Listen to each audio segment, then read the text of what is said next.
one British man. 2 points of view, one magic underpants. It's Heretic, a dastardly plan. It's satire, stick if you can. It's Heretic. Kyle, why don't you go first? Because I have no idea what you're gonna say about it. I thought it was enjoyable. It wasn't as like revolutionary or as scary as I thought it was going to be, but I definitely enjoyed the concept a little bit. I liked it. I like they didn't try to sway you one way or the other with the whole religious aspect. They kind of left up to interpretation from beginning to end. I like that part of it. Yeah. What do you think out of like 10? What would you give it? 7. Yeah. All right, Sonny, what do you think?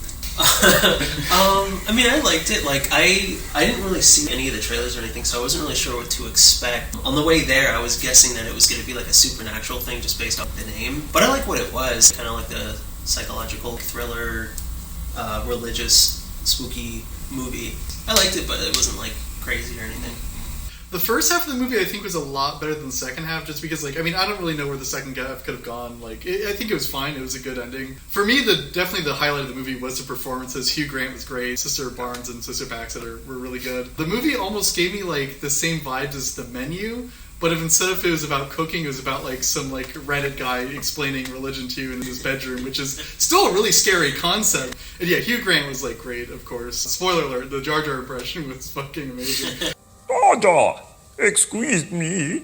But yeah, I'll probably give it like a 7. I like you said, I like how they left the ending kind of up to your interpretation and stuff. I was talking to someone about this movie last night, and I found myself defending it in a very detailed way, where I was explaining, like, no, the ending, like, it forces you to continue the conversation. I went through this whole long explanation why it's a good movie, but then I paused and I said, I just thought this movie was not bad. Like, I don't think it was great. I give it like a 7, but I don't think that it deserves to be given like a 5. No, yeah, like, exactly. Yeah, like for me, a 7 is pretty good. What gets it to the point of being a good movie is the intellectual writing.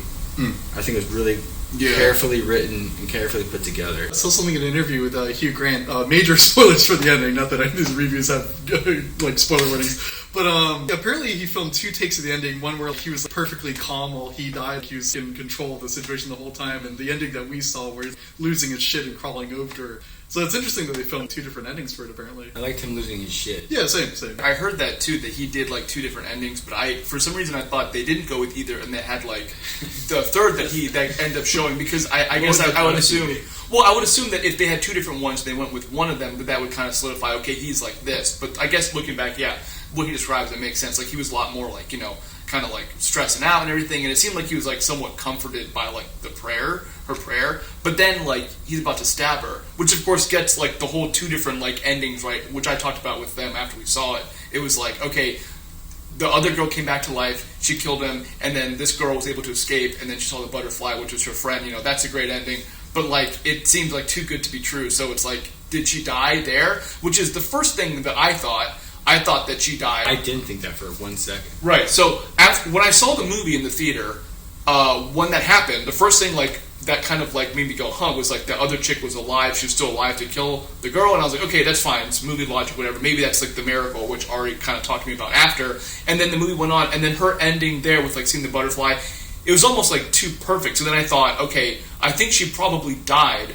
when she was like praying, and then he was gonna stab her. I think that's, and everything else was like kind of like in her like perspective. That was my idea, and I didn't know. And I watched the video on like an explanation, and I guess that's one of the like major possible endings, which I didn't even know people were making that connection. It makes sense because I don't think I'm like that like profound when I think of it like that. But the other ending, like the good ending, is like her actually, okay, well, it was a real miracle that the other friend did come back, and that was kind of like put there to make this kind of discussion happen. Like, what do you think happened?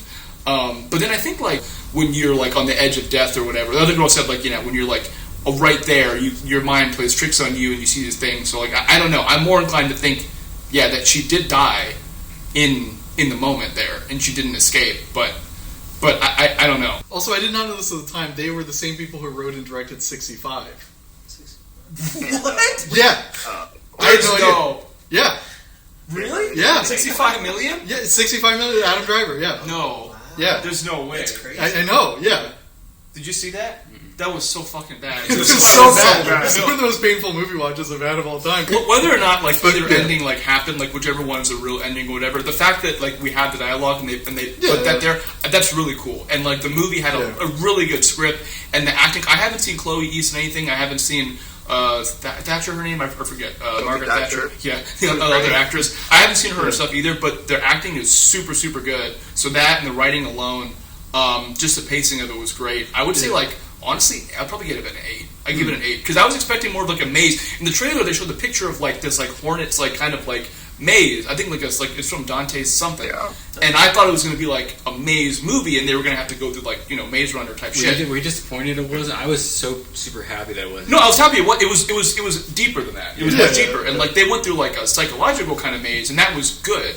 Because it showcased really good writing, and I've never, so I didn't expect that. So that alone was like, I would give it an 8. I would give it an 8. Yeah, pushing like 8.5 because it was really good. I would watch it again. That's surprising. Yeah, no, it was good. I mean, I think we all liked it though, for the most part. Yeah, like, yeah. 4 in a room, 1 on webcam, a brief review, attention span, 2 doors, 3 twos, SpongeBob or Dan.